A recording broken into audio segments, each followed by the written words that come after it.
כמה פעמים אפשר להגיד לכם, אל תקראו לדבר המסריח הזה שהשתלט באופן בלתי חוקי על לשכת ראש הממשלה, אל תקראו לו ראש הממשלה. הוא לא ראש הממשלה, לא בגלל שאני לא סובלת אותו, ובאמת אני לא סובלת אותו, אבל זה לא בגלל זה.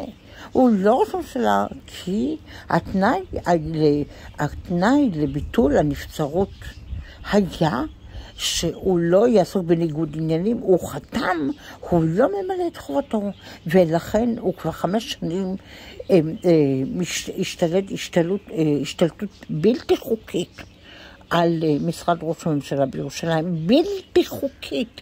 זכותכם וזכותנו המלאה לסלק אותו עוד היום. אבל דבר יותר חשוב, אל תעיזו לקרוא לו ראש ממשלה. כי ברגע שהוא איבד את זכותו החוקית להיות ראש ממשלה, וכבר 5 שנים אתם ממשיכים לקרוא לו ראש ממשלה, אז זאת אומרת, אתם פשוט, אתם אנטי ביבי, כמוני. אתם ביטלתם בהינף יד את בג"ץ, אתם מבינים את זה? ביטלתם. בשבילכם הוא ראש ממשלה, אתם נורמליים.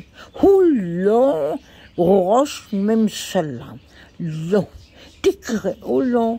תקראו לו שודד השלטון, לא יודעת אם תקראו לו במה שתקראו, אם תקראו לו ברור אויב ישראל, אין מה לדבר, אבל ראש ממשלה, לא להגיד את התואר הזה, אין לו שום קשר לתואר הזה, ואני מבקשת לא לעשות מעשה ממש לחבל במדינה על ידי מתן תארים לא חוקיים לכל מיני אויבי ישראל.